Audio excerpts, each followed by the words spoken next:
Iya, Pak. Dengan nanti sesudah saya prosesnya ke Pak Handi melalui Victor nanti meneruskannya kepada beliau ya. Iya, Pak. Bapak Andi yang sudah di sini. Oke, baik. Jadi kita mulai aja ya. Baik. Bapak, Ibu, dosen yang terhormat, seluruh para mahasiswa yang kami kasihi, dan secara khusus narasumber kita Bapak Handi Witanto PhD. Saya lihat sudah hadir di kuliah umum kita ini. Nah, selamat datang Pak Handi. Wah, baik. Terima kasih Pak. Selamat pagi, selamat siang. Baik. Dan juga selamat datang semua para dosen, ketua, wakil 1, 2, dan 3. Mudah-mudahan semuanya bisa bergabung dengan kita. Bapak Ibu sekalian dan mahasiswa yang kami kasihi, salah satu agenda kita dalam semester ini, semester Gasal tahun akademik 2020-2021 adalah melakukan kuliah umum. Dan kita bersyukur Bapak Handi Witanto diutus Tuhan menjadi narasumber bagi kita. Sebelum kita mulai selanjutnya, marilah kita awali dengan berdoa. Mari kita berdoa. Bapa kami yang di sorga, kami bersyukur atas penyertaan Tuhan dengan kondisi dimanapun kami berada. STT GMI Bandar Baru dapat melaksanakan kuliah umum di semester Gasal tahun ajaran 2020-2021. Bapa, berkatilah kuliah umum ini supaya berjalan dengan baik. Kami menghadapi banyak tantangan, kesulitan, jaringan, jarak, dan lain sebagainya. Tapi kami berdoa supaya semuanya tidak menjadi hambatan, tetapi Tuhan memberkati kami melalui perkuliahan ini. Secara khusus kami bersyukur untuk hamba-Mu yang Tuhan utus, Bapak Handi Witanto, yang akan membekali kami sharing bersama dalam kuliah umum ini. Kami percaya Tuhan memberikan hikmat dan bijaksana kepadanya. Terima kasih Bapak di sorga, seluruh partisipan, baik mahasiswa maupun dosen STT GMI Bandar Baru, biarlah kami semuanya mengikutinya dengan aktif, mendapat berkat dalam belajar bersama ini. Di dalam nama Yesus kami berdoa. Amin. Baik Bapak Ibu sekalian, dalam kuliah umum kita ini ada beberapa hal yang kami mau sampaikan. Pertama, bahwa agenda kita ialah secara singkat seperti ini. Pukul 10 sampai 11.30 dengan kelebihan waktu nanti, kita akan gunakan untuk pemaparan sesi pertama. Lalu ada kita break time 11.30 ke 12.30. Dan nanti di sesi 2 tanya jawab oleh pembicara Bapak Handi Witanto memberi jawaban. Oleh karena situasi yang memang tidak semudah pada tatap muka, maka ada petunjuk untuk memudahkan kita dalam menjawab, yaitu Stefani, tolong di Stefani. Oke, baik. Nanti petunjuk untuk umum agar mengendalikan suara. Baik, supaya di unmute ya. Yang berikut, di pukul 12.30 sampai 13.30, Bapak Handi menjawab ataupun memberi penjelasan, tetapi dengan teknis pertanyaannya sudah diberikan oleh para peserta pada masa atau pada saat break time itu melalui chat. Lalu nanti host akan mengkompilasi pertanyaan dan meneruskan kepada narasumber kita. Itulah, mudah-mudahan semuanya berjalan dengan baik.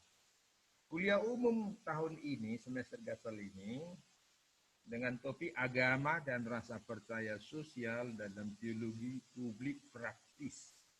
Ahlinya sengaja kita undang Bapak Pendeta Handi Witanto, seorang hamba Tuhan yang dalam hal ini beliau adalah pendeta Gereja Kristen Indonesia sebagai dosen untuk bidang teologi praktis empiris, khususnya pembangunan jemaat, di Fakultas Teologi Universitas Kristen Duta Wacana atau UKDW Yogyakarta. Pendidikan beliau S1 di UKDW, S2 di UKDW, S3 atau PhD dari Radboud University, Nederland, Belanda. Jadi kita bersyukur dengan kehadiran Bapak Hadi Witanto, PhD dalam kuliah umum kita ini. Bapak-bapak, Ibu sekalian, mahasiswa dan para dosen, adapun nanti selengkapnya akan disampaikan Bapak Hadi Witanto, tapi secara umum melalui topik ini kita menggumuli STT GMI Bandar Baru, menggumuli bagaimana supaya STT dan seluruh komponen di dalamnya ikut ambil bagian, berperan mengembangkan peran agama dalam menjawab masalah-masalah. Kita ikut berperan. Bagaimana dan secara teknis dan kita dilengkapi untuk peran itu, khususnya STT untuk ambil bagian dalam memberi kontribusi mengatasi masalah di tengah masyarakat. Kita akan berdiskusi bersama dengan Bapak Pendeta Hadi Witanto, PhD. Dengan hormat, waktu dan kesempatan ini kami mengundang Bapak Pendeta Hadi untuk menyampaikan materi kuliah umumnya. Terima kasih, kami beri kesempatan kepada Bapak Hadi.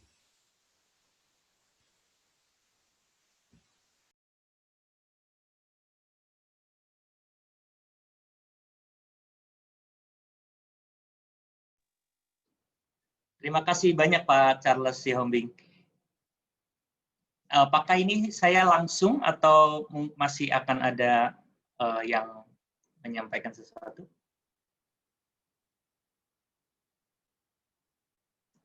Langsung saja. Oke, baik. Baik, terima kasih. Selamat siang buat Bapak, Ibu, saudara, rekan-rekan dosen di STT Bandar Baru, dan juga buat teman-teman dan rekan-rekan mahasiswa. Rekan-rekan mahasiswa semua, dan juga saya rasa mungkin banyak teman-teman lain yang baru pertama kali bertemu pada saat ini. Jadi ini salam kenal, senang sekali bisa bersama-sama dengan Bapak Ibu dan rekan-rekan mahasiswa sekalian. Kita mau bersama-sama coba untuk berdiskusi bareng kalian nanti siangan, dan pada saat ini saya akan sharing beberapa hal terkait dengan topik mengenai agama dan rasa percaya dalam payung teologi publik. Ini karena ini yang pertama kali, jadi tadi sudah disampaikan nama saya Hadi Witanto. Bapak Ibu, saudara boleh memanggil saya Hadi. Saya secara khusus menjadi dosen teologi praktis dengan pendekatan empiris, karena itu sering disebut sebagai teologi praktis empiris, dan di Fakultas Teologi, dan ini menjadi salah satu pendekatan yang saya rasa banyak dilakukan oleh para teolog-teolog modern, di mana teologi tidak lagi sekedar dilihat dan dibaca dengan pendekatan yang bersifat abstrak atau konseptual. Sebetulnya kita semua sudah mengenal dengan baik yang biasa kita sebut sebagai pendekatan teologi dari bawah, gitu ya. Kalau kita mengingat teologi pembebasan, maka konsep mengenai teologi dari bawah itu cukup kuat dengan idea mari memberikan perhatian dan mendengarkan secara serius apa yang sebetulnya terjadi di tengah-tengah pengalaman. Dan kemudian barulah di situ kita melakukan refleksi. Nah, teologi praktis itu sebetulnya melakukan hal tersebut. Sebetulnya ini menjadi salah satu upaya untuk memelihara tradisi dan perspektif yang baik itu, berteologi bukan hanya dari doktrin, bukan hanya dari tradisi, tetapi betul-betul mau membuka mata pada apa yang terjadi di tengah-tengah lapangan. Tetapi pendekatannya kemudian diperdalam, dipertajam dengan serius, dengan kalau kita mau mendengarkan betul-betul apa yang datang dari bawah, kita tidak bisa hanya berasumsi atau hanya percaya pada apa yang dikatakan oleh orang. Karena itu kemudian di dalam pendekatan teologi praktis yang modern, pendekatan empiris menjadi salah satu kekuatan. Artinya kita mencoba untuk betul-betul mengetahui apa yang ada di lapangan dengan mencoba melakukan pendekatan langsung, dengan betul-betul melakukan penelitian di lapangan, mencoba untuk memeriksa, mendapatkan data, sehingga data yang betul-betul kita mengerti, itulah yang kemudian direfleksikan secara teologis. Nah, kira-kira itu yang menjadi salah satu mata kuliah yang saya ampu di Fakultas Teologi UKDW Yogyakarta, dan ini menjadi menjadi sharing juga kita pada saat ini. Saya tidak saya tidak akan sharing mengenai soal metode dan diskusi-diskusi di sekitaran teologi praktis, karena itu akan nanti memakan waktu. Jadi saya akan langsung saja pada topik mengenai agama dan rasa percaya sebagai sebuah isu di tengah-tengah masyarakat, yang kemudian saya coba sambil jalan menunjukkan bagaimana pendekatan teologi praktis empiris ini digunakan. Ya, bagaimana kita semua mencoba untuk membicarakan tema kita dengan melakukan pendekatan teologi praktis empiris, dan di situ kita mencoba untuk memahami sebetulnya bagaimana teologi publik dihidupi oleh masyarakat, atau paling tidak oleh data yang saya punya. Nah, kira-kira itu Bapak Ibu, teman-teman, yang akan saya sampaikan secara umum. Nah, saya akan sharing screen. Saya sudah mengirimkan lewat Pak Ketua, Pak Sahat, materi dan paper agak panjang, jadi saya tidak akan membacakan itu untuk 1,5 jam, saya rasa tidak akan cukup, tapi saya akan share dalam bentuk PPT. Mudah-mudahan ini akan membantu kita. Apakah sudah bisa terlihat? Mungkin Sudah, ada Pak. satu. Sudah ya? Oke, baik. Terima kasih. Baik. Nah, saya akan mulai dengan hal yang belum ada di PPT sebenarnya, tapi pembukaannya menurut saya menjadi sangat penting di sini. Kalau kita berbicara mengenai teologi publik, ini ada banyak diskusi, saya rasa itu akan menjadi diskusi tersendiri juga secara konseptual. Saya sebenarnya tidak mengajar spesifik tentang teologi publik, tetapi kalau kita berbicara mengenai teologi publik, maka ada banyak diskusi di sana. Apa itu sebenarnya teologi publik? Apa yang sebenarnya disebut sebagai ruang publik itu sendiri? Apakah ruang publik itu berbicara hanya melulu pada persoalan politik misalnya? Atau ruang publik itu sebetulnya juga berbicara mengenai hal-hal yang terkait dengan etika di tengah-tengah kehidupan masyarakat?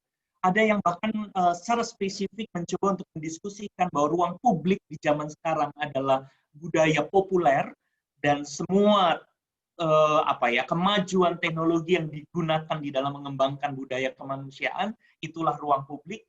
Ada beberapa yang berbicara tentang ruang publik lalu dikerucutkan pada media sosial misalnya, dan bagaimana masyarakat berkomunikasi dan bagaimana masyarakat hidup di tengah-tengahnya. Ada banyak kemungkinan. Teologi publik itu sendiri kemudian juga bisa menjadi diskusi yang menarik.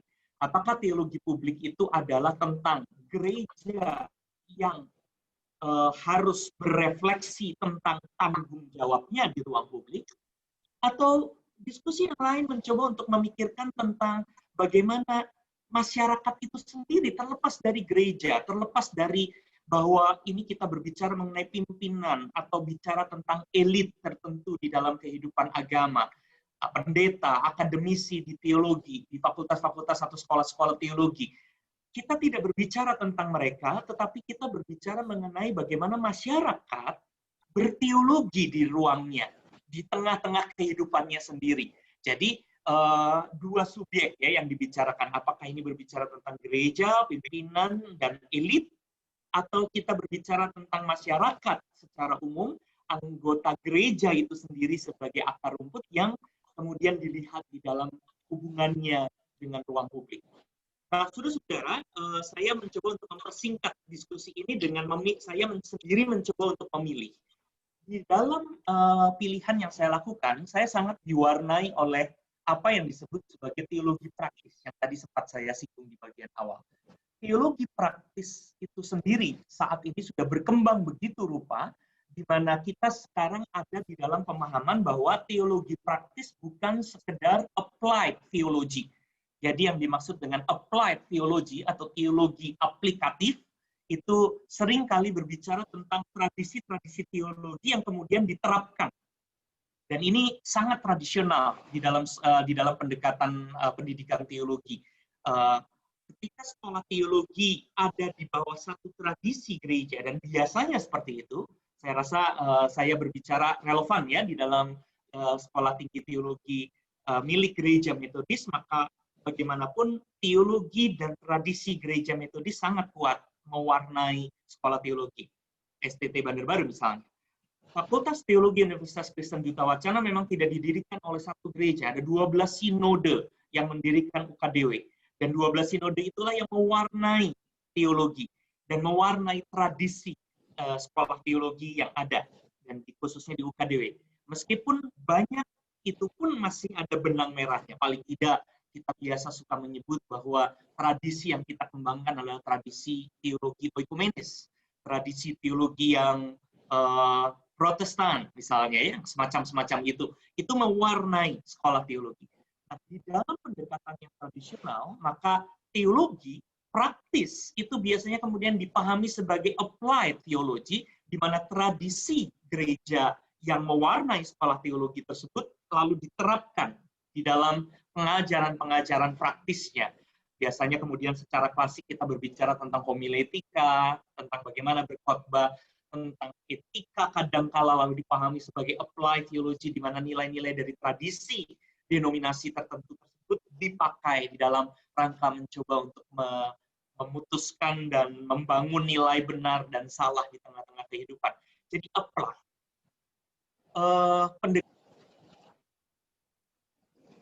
Pendekatan teologi praktis sudah lama mulai memikirkan bahwa applied theology tidak terlalu menarik, ya, karena barangkali itu tetap akan terjadi. Jadi saya tidak mengatakan bahwa applied theology itu hilang di dalam pendekatan-pendekatan dan sekolah-sekolah teologi, tetapi applied theology tidak menjadi satu-satunya definisi mengenai teologi praktis atau practical theology. Teologi praktis lalu mulai mencoba untuk mengelola bagaimana supaya ia sendiri mempunyai kemampuan, mempunyai chair-nya, mempunyai ruangnya sendiri, metodenya sendiri, persoalannya sendiri. Jadi bukan sekedar meminjam dari apa yang dimiliki oleh teologi-teologi yang klasik, apalagi hanya sekedar meminjam tradisi gereja yang praktis untuk diaplikasikan, tetapi mulai berpikir tentang persoalannya sendiri, persoalan praktis.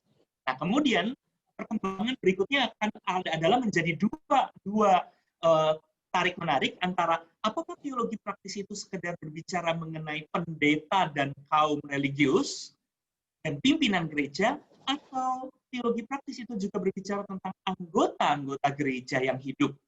Dan ini yang kemudian saya tunjukkan sebagai sesuatu yang berjalan beriringan dengan diskusi tentang teologi publik juga. Jadi teologi publik juga punya diskusi yang mirip, begitu ya. Apakah berbicara hanya tentang elit dan pimpinan gerejanya saja, dan kemudian kita berpikir tentang bagaimana keputusan teologis atau pemikiran teologis dibangun dalam sebuah institusi gereja terkait dengan situasi praktis dan situasi publik, atau kita berbicara tentang masyarakatnya sendiri yang berteologi di tengah-tengah lingkungan publik atau di tengah tindakan praktis mereka. Nah, saya mengikuti mazhab yang terakhir ini. Jadi teologi praktis itu bukan sekedar bicara applied, bukan sekedar berbicara tentang elit, tetapi berbicara tentang bagaimana masyarakat gereja berteologi secara praktis. Jadi sangat dekat ya, sangat mirip dengan dulu orang suka menyebut tentang teologi operatif. Jadi teologi yang bagaimana yang sebetulnya dihidupi oleh masyarakat itu sendiri.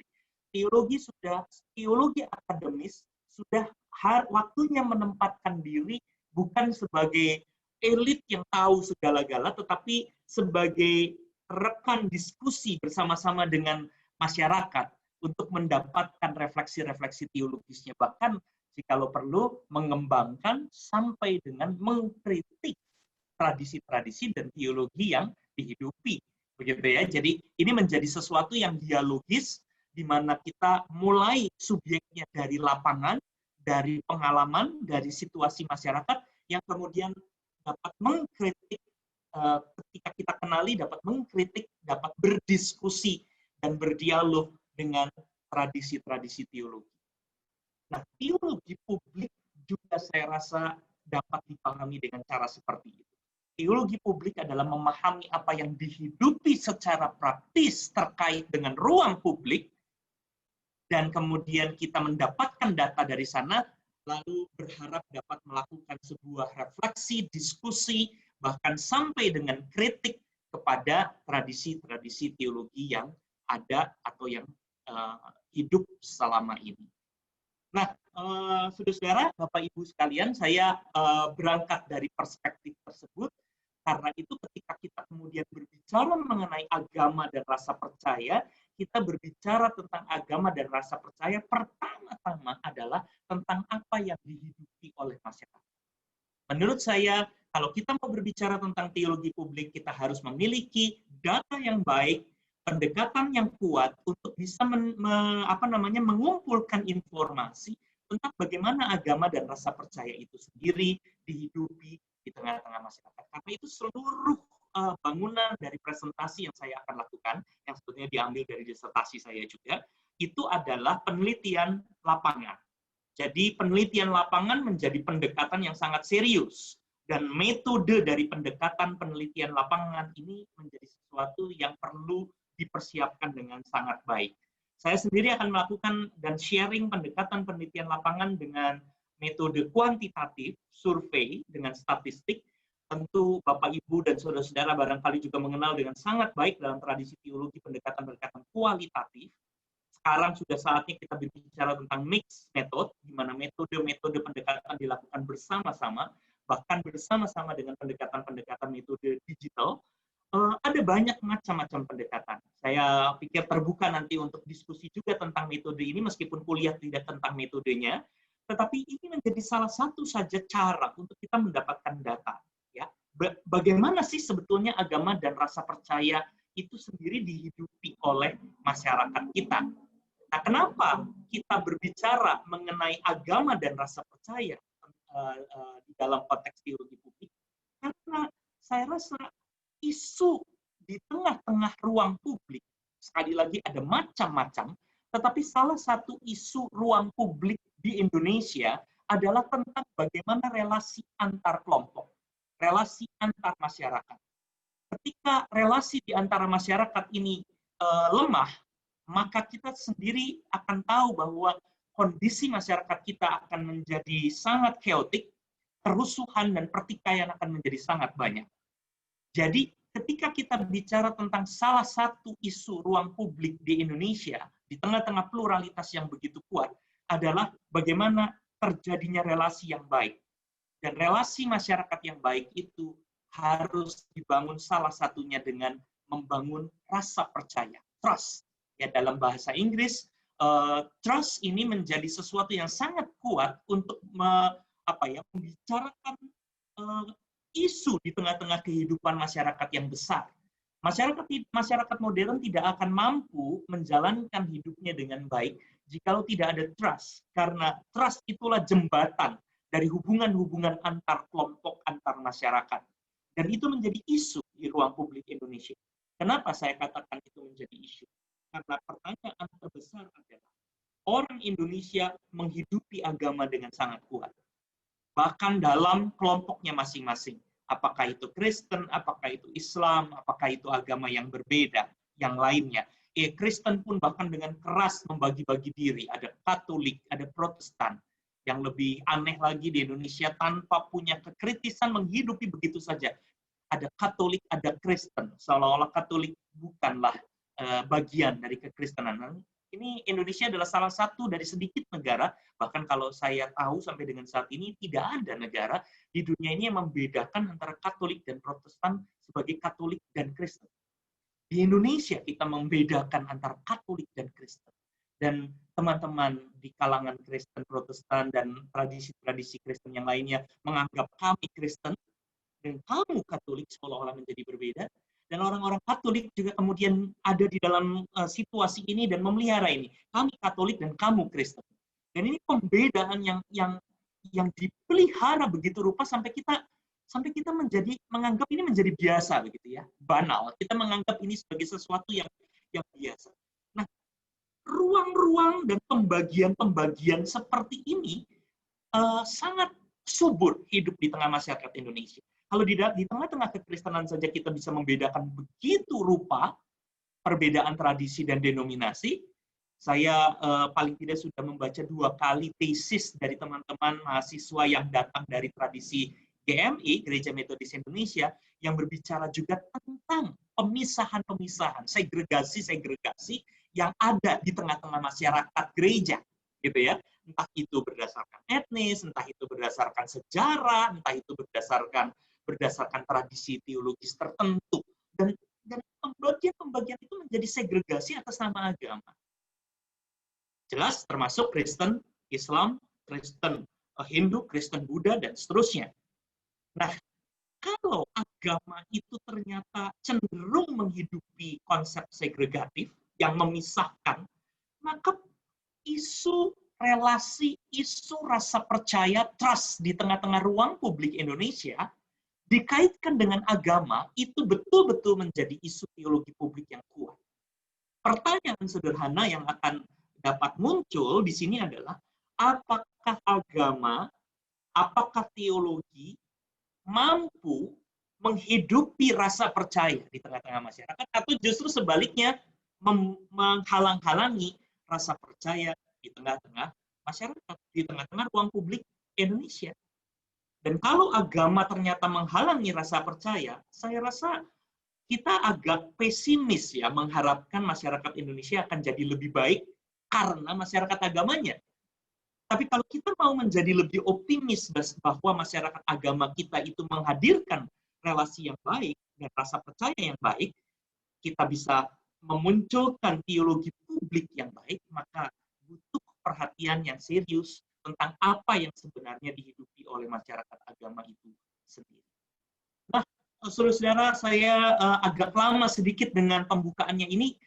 Saya berharap bahwa ini menjadi payung dan perspektif dari pemikiran yang saya akan sharing dengan agak cepat setelah ini, gitu ya. Jadi mulai dari isu mengenai apa itu teologi publik dikaitkan dengan teologi praktis sendiri yang mewarnai cara saya membaca teologi publik, di mana teologi publik harus mulai dari data lapangan dan isu-isu publik di lapangan. Dan isu publik di lapangan salah satunya dalam masyarakat Indonesia adalah relasi dan rasa percaya yang dikaitkan dengan agama. Dan ini sangat teologi publik. Gitu ya. Apakah agama mampu mendorong atau agama justru menghalangi rasa percaya? Mudah-mudahan ini membantu. Saya akan masuk ke beberapa bagian dan saya akan cepat saja akan saya skip beberapa hal yang barangkali kita sudah kenali. Tapi ini pendahuluan yang saya sudah sampaikan tadi. Indonesia sendiri sejak tahun 45 berdiri, itu penuh dengan konflik. Saya rasa kita bisa membaca dari berbagai macam literatur dan kita bisa mulai menelusuri sejarah Indonesia, di mana sejarah Indonesia diwarnai begitu banyak oleh konflik-konflik, dan salah satu konfliknya adalah pada kelompok-kelompok agama selain etnis. Saya rasa kita membaca hampir seluruh benang merah dari konflik di Indonesia itu selalu diwarnai oleh persoalan etnis dan agama. Karena itu kenapa kata Sara ya, kita nggak boleh menyinggung yang Sara gitu. Itu menjadi sangat-sangat sangat-sangat kuat ya di Indonesia. Barangkali itu tidak terlalu muncul di konteks yang berbeda, tapi kalau di Indonesia suku, agama, ras itu sensitif gitu loh ya. Kenapa sensitif? Ya karena memang kita melewati pengalaman itu begitu rupa.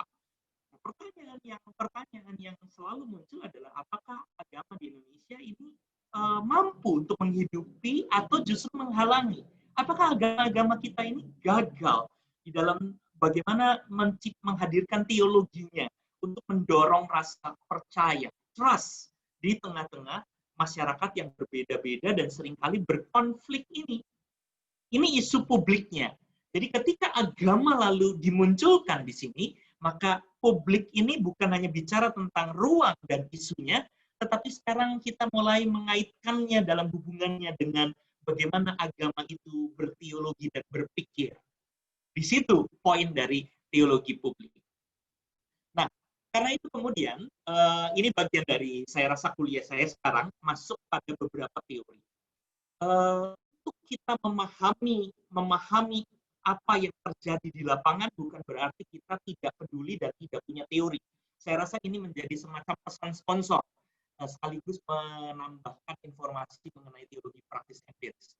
Beberapa orang dalam tradisi teologi yang tidak terlalu kuat empirisnya, suka mengatakan bahwa kalau kita nggak bisa berteologi secara abstrak, sudah teologi lapangan saja, pergi ke lapangan. Itu stereotyping yang menurut saya salah kaprah. Ya, saya ingat di tahun 80-an, akhir 90-an awal, waktu saya masih di Fakultas Teologi Duta Wacana, stereotyping itu pernah hidup. Kalau kita nggak bisa biblika, kalau kita nggak bisa sejarah, kalau kita nggak ngerti filsafat, kalau kita nggak bisa tahu tokoh-tokoh sistematik di dalam teologi, ya sudah, jangan bikin skripsi itu, bikin penelitian lapangan saja. Jadi penelitian lapangan itu jadi kelas B. Itu sama stereotyping seperti IPA IPS.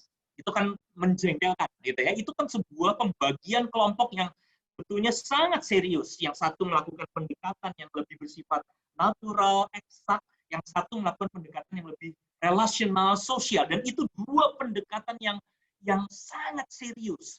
Tidak bisa kita mengatakan yang satu adalah kelas B, kelas rendah dari yang lain. Tapi kan guru banyak menghidupi cara berpikir seperti itu di SMA. Kalau kamu nggak pintar, masuk IPS. Itu menjengkelkan. Saya dulu dengan sengaja di SMA mengatakan, saya mau IPS karena saya sekolah teologi, mau sekolah teologi. IPS adalah pilihan yang serius.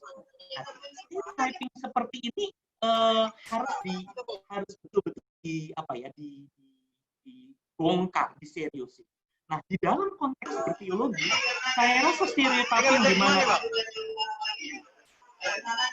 ya, minta tolong di-mute dulu sebentar ya, ada yang ribut sekali. Oke, jadi di dalam tradisi penelitian teologi atau di dalam tradisi studi teologi, ketika kita mengatakan bahwa yang biblika, yang sistematika, yang historika, ini secara klasik gitu ya, atau yang gabungan-gabungan teologi konstruktif, digabung dengan filsafat misalnya, itu lebih keren daripada orang yang melakukan penelitian lapangan. Kenapa? Karena orang yang penelitian lapangan nggak perlu tahu teori, asal pergi ke lapangan melakukan penelitian. Itu kesalahan luar biasa. Itu diketawain sama para sosiolog, antropolog sejak lama. Ditertawai oleh mereka yang mendalami ilmu psikologi. Karena mereka semua sudah jauh lebih dulu melakukan penelitian-penelitian lapangan yang serius. Nah, teologi mulai harus sadar bahwa kalau kita melakukan teologi praktis dan kita mau melakukan penelitian lapangan, maka penelitian lapangan itu harus didukung oleh informasi teori yang serius. Teori-teori itulah yang akan menjadi dasar dari kita mengajukan pertanyaan-pertanyaan penelitian yang valid dan juga menjadi tindakan operasionalisasi ketika kita membuat alat-alat penelitian yang juga valid. Nah, sekarang kita punya dua hal ya dalam isu kita. Relasi atau rasa percaya tadi, trust di tengah-tengah masyarakat yang adalah isu publik, dan agama itu sendiri. Ya, jadi agama itu sendiri berperan seperti apa? Nah, sekarang saya mau menunjukkan teori tentang rasa percaya. Ada banyak juga tokoh yang berbicara mengenai soal trust. Rata-rata adalah para sosiolog. Jadi saya meminjam banyak sosiolog seperti Robert Putnam, Paxton, Eric Uslander. Mereka adalah orang-orang yang mencoba untuk berbicara tentang tema ini. Secara sederhana dan cepat saja ya, saya tunjukkan bahwa rasa percaya itu atau trust itu adalah salah satu hal yang paling penting kalau kita bicara tentang social capital atau modal sosial. Mungkin kita pernah dengar ya, modal sosial itu berbeda dengan modal ekonomi. Kalau modal ekonomi atau economic capital itu berbicara tentang uang. Tetapi kalau kita berbicara tentang social capital, kita berbicara tentang modal apa yang bisa memelihara hidup sosial. Saya sudah berulang-ulang tadi mengatakan relasi. Dan relasi itu mengerucut ke trust. Kalau orang mampu percaya kepada orang lain, maka secara sosial kita akan hidup dengan baik. Kalau kita sudah mulai melakukan segregasi dan diam-diam karena saya tidak percaya nih sama orang yang berbeda etnis, saya nggak percaya nih sama orang yang berbeda denominasi, saya tidak percaya sama orang yang berbeda agama. Begitu ada segregasi, tidak ada rasa percaya atau kurang rasa percaya, maka kehidupan sosial itu terganggu. Itulah yang dikatakan oleh teman-teman sosiolog seperti Robert Putnam misalnya.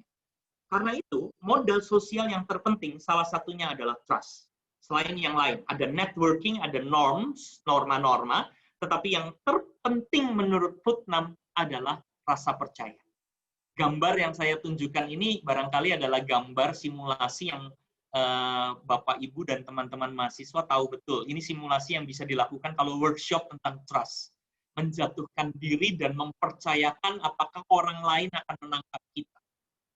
Ya, percaya itu adalah bagaimana kita meletakkan ekspektasi yang tinggi kepada orang lain dan meyakini bahwa orang lain akan melakukan sesuai dengan apa yang kita ekspektasikan, yang kita harapkan. Jadi, rasa percaya adalah sebuah situasi sosial, sikap sosial, dan itu menuntut kita betul-betul mencoba untuk melewati diri kita sendiri, melampaui sekedar apa yang ada pada diri kita sendiri, mencoba untuk menempatkannya kepada orang lain dan kemudian membangun hubungan. Karena itu rasa percaya di ruang publik itu berbicara tentang lintas golongan, sudah jelas ya, agama, etnis, kelompok-kelompok masyarakat, dan macam-macam apa yang ada di tengah-tengah masyarakat. Saya menunjukkan gambar ini, barangkali pernah ada yang lihat dalam salah satu seminar saya pernah menggunakan gambar ini. Ini salah satu gambar yang saya potret, salah satu rumah yang saya potret. Rumah ini adalah rumah yang menerima kos, ya, kos-kosan. Untuk apa ya? Saya tidak tahu kalau rekan-rekan di sana menggunakan istilah yang sama atau tidak. Jadi ngekos, bisa menginap, bisa menyewa kamar atau menyewa ruang di rumah tersebut. Nah, di Yogyakarta itu sudah agak lama, di mana rumah-rumah kos menempelkan tulisan seperti ini. Jadi, Bapak Ibu, saudara-saudara bisa melihat ya, di sini terima kos khusus Muslim. Saya tidak tahu apakah itu juga menjadi fenomena yang terjadi di Sumatera Utara. Dan saya dulu dengar tidak ada yang seperti itu, tetapi barangkali dalam bentuk yang berbeda ya, muncul. Inti yang saya ingin tunjukkan adalah bahwa contoh seperti ini menunjukkan bagaimana rasa percaya itu digerogoti. Karena masyarakat melakukan segregasi dan pemisahan. Ya, orang yang menyediakan kos itu tempat orang menginap, itu kan sesuatu yang tentu betul haknya yang punya kos untuk menyediakan kos itu untuk siapa. Tetapi kalau secara publik dia menunjukkan bahwa dia memilih orang di ruang publik hanya berdasarkan golongan agamanya, dan maaf, saya tidak akan menerima kelompok yang berbeda dari agama saya, maka segera rasa percaya itu menjadi mengerucut, berkurang. Relasi menjadi terganggu, dan kemudian hubungan di dalam ruang publik itu, saya tidak diterima, saya dibedakan di sini. Dan ini bisa muncul tidak hanya dalam bentuk yang ekstrim seperti ini dengan menempelkan sign di depan rumahnya bahwa khusus hanya untuk orang Muslim, tetapi juga bisa dalam bentuk-bentuk yang berbeda. Iklan-iklan tertentu sekarang muncul di internet, misalnya perumahan di Yogyakarta. Perumahan itu menunjukkan misalnya ini perumahan syariah. Jadi perumahan itu menyediakan rumah untuk dibeli oleh masyarakat secara umum di ruang publik.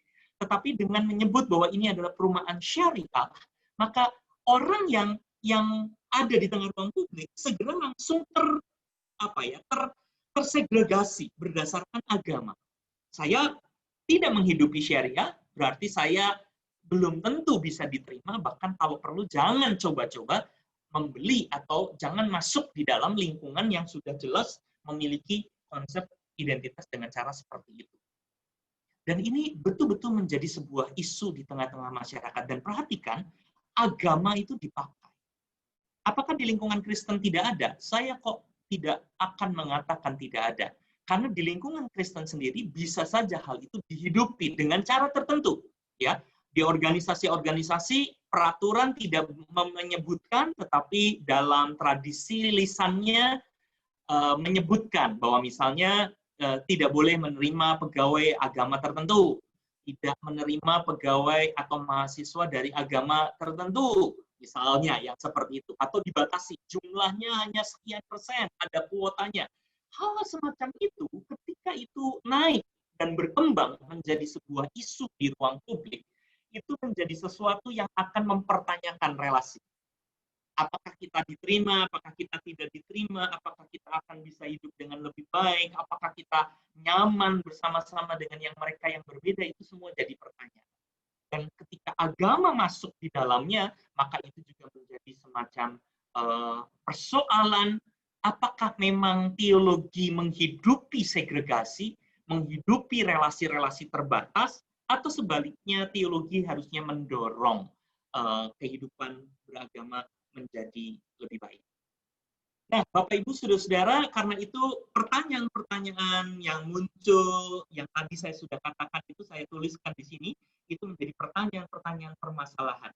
Perhatikan sampai di titik ini, kita sedang berteologi atau kita sedang mencoba untuk memahami situasi lapangan, situasi praktis, juga memahami situasi di ruang publik.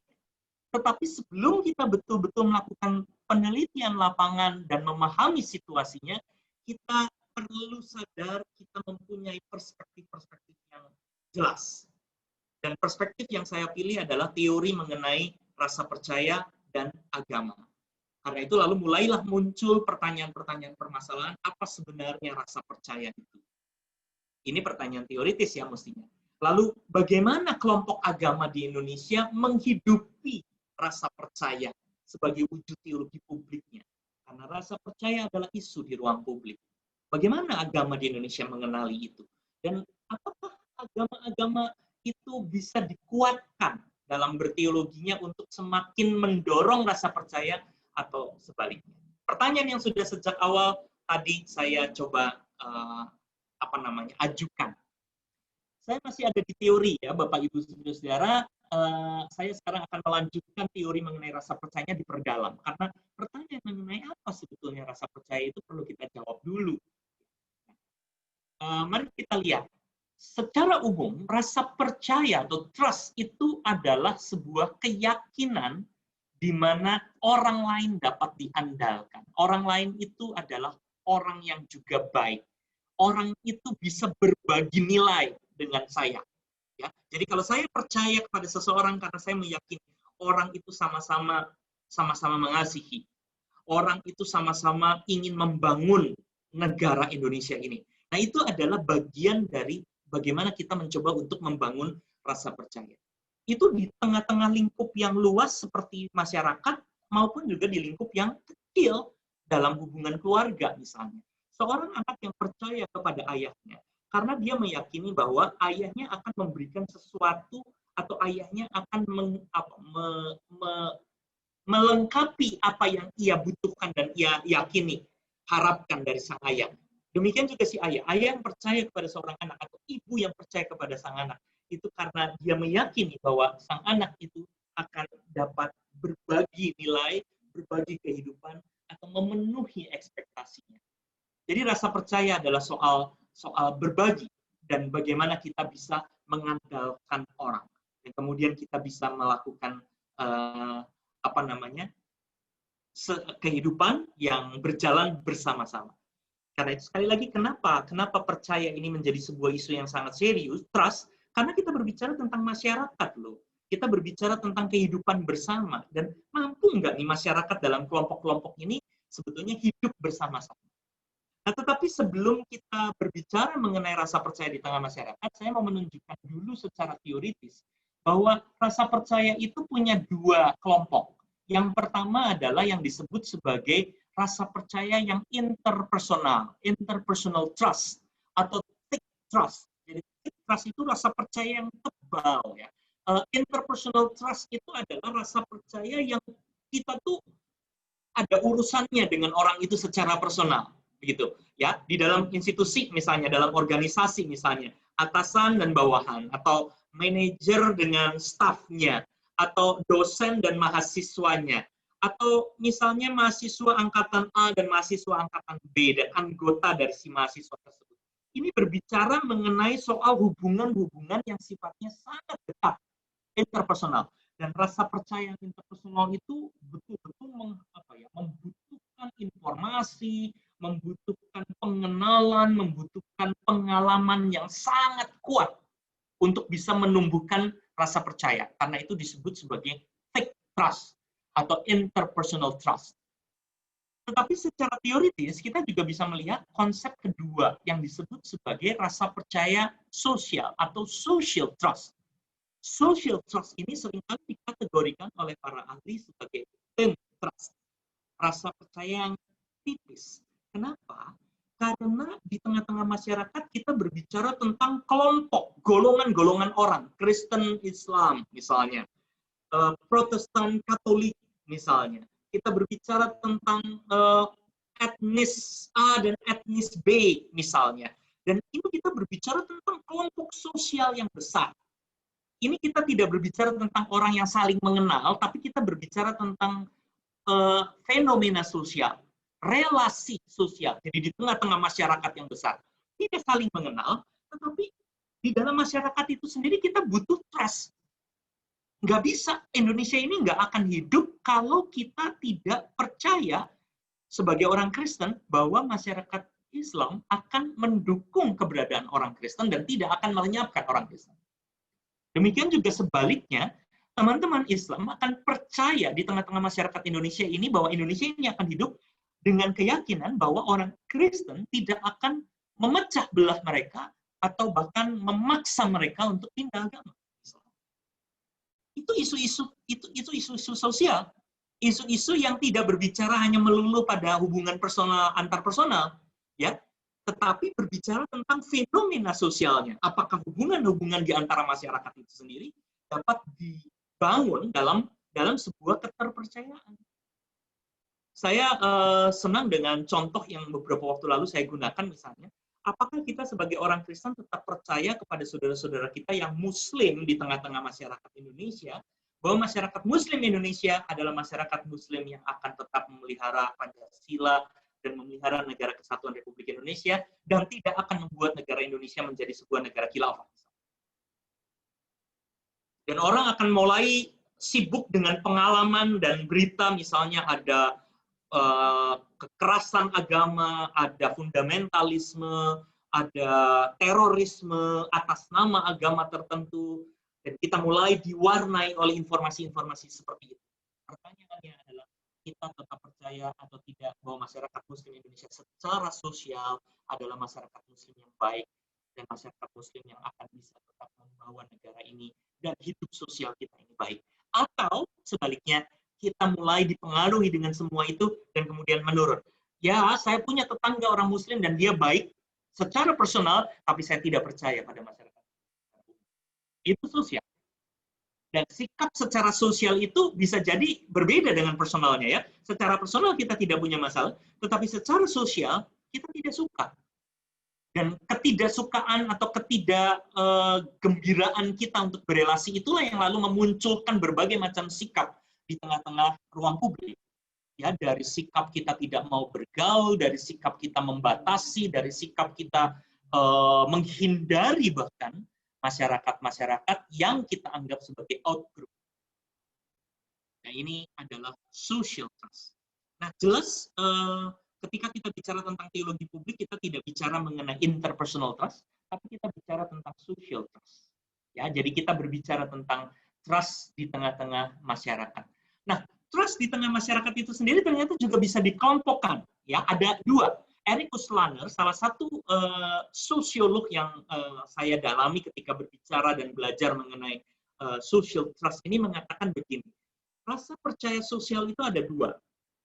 Paling tidak ada dua elemen yang mewarnainya. Satu, yang biasa disebut sebagai strategic trust. Strategic trust itu adalah yang seperti saya tulis. Rasa percaya sosial di mana kita mempercayai orang yang tidak kita kenal, perhatikan ya, orang yang tidak kita kenal, kan kita bicara tentang social trust, Dan kita berbicara tentang mereka dengan mendasarinya pada segala upaya kesamaan karakteristik atau pengalaman-pengalaman kolektif yang kita punya. Jadi di Indonesia misalnya, ada rasa percaya sosial terkait dengan orang Kristen dan orang Islam, karena misalnya sama-sama memperjuangkan kemerdekaan Indonesia, sama-sama mempunyai kepedulian pada kemiskinan, dan ide-ide kesamaan itu digunakan sebagai alasan. Saya yakin bahwa orang Islam di Indonesia dalam tradisi Muhammadiyah dan NU misalnya adalah orang-orang yang cukup moderat dan bisa menerima perbedaan. Nah, kesamaan itulah yang kemudian kita pakai. Lebih khusus lagi, barangkali ada pengalaman kolektif yang menarik. Misalnya di dalam banyak konflik antaragama di Indonesia, misalnya teman-teman NU secara masif, secara signifikan menunjukkan posisinya membela dan mendukung keberadaan orang Kristen di Indonesia, misalnya.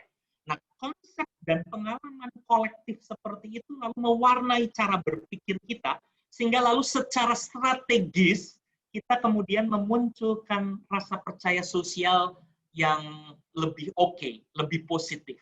Saya bisalah percaya sama orang Muslim. Memang saya kenal orang yang tidak menyenangkan, saya tahu ada pengalaman yang tidak terlalu menyenangkan, tetapi pengalaman kolektif yang cukup banyak saya baca dan saya lihat itu positif, sehingga saya bisa percaya pada teman-teman Muslim. Jadi bersifat strategis, ya, mencoba untuk melakukan bergaining, semacam pemikiran dan upaya untuk melihat dengan serius. Tumbuhlah rasa percaya. Tapi juga ada rasa percaya yang sifatnya moralistik, kata Erik Uslander. Sikap atau rasa percaya yang moralistik adalah di mana orang yang mencoba mempercayai orang lain itu meyakini bahwa ada nilai yang bisa dibagikan, ada prinsip moral yang sama. Jadi konsepnya itu lebih mendasar. Saya tidak akan mempertimbangkan selalu soal kesamaan dan pengalaman. Saya tidak perlu harus membuktikan dulu apakah ada kesamaan dan pengalaman yang baik, tetapi saya menggunakan nilai dasar bahwa manusia itu pada dasarnya adalah baik. Manusia itu pada dasarnya harus hidup bersama-sama. Manusia itu harusnya di dalam ruang publik saling mempercayai satu dengan yang lain, karena pada dasarnya manusia itu harus hidup dan saling mendukung satu dengan yang lain. Nah, nilai dan prinsip moral itulah yang lalu dijadikan dasar dari ruang percaya. Jadi ini betul-betul menjadi sebuah ideologi, boleh saya katakan seperti itu. Rasa percaya yang dibangun secara ideologis. Nah, saya tidak tahu, mungkin lalu mulai muncul pertanyaan di dalam benak kita. Nah, ini jadi menarik nih. Di tengah-tengah masyarakat agama dan masyarakat Indonesia, di ruang publik Indonesia misalnya, sebetulnya rasa percaya sosialnya seperti apa? Apakah ada rasa percaya sosial atau sebetulnya tipis rasa percaya sosial? Ataukah rasa percaya sosialnya itu lebih bersifat strategis atau sebenarnya juga ada rasa percaya yang diwarnai oleh hal-hal yang bersifat moralistik, yang diwarnai oleh nilai-nilai. Nah, ini bisa menjadi sebuah penelitian tersendiri sebenarnya. Saya memang tidak meneliti secara spesifik dari konsep itu, tetapi konsep itu yang lalu berjalan bersama-sama dengan pembelajaran saya dengan Erik Uslander, maka kita kemudian membaca apa yang disebut sebagai generalized trust, atau rasa percaya yang terbuka. Rasa percaya yang terbuka itu sebetulnya adalah gabungan rasa percaya sosial, baik yang strategis maupun yang moralistik.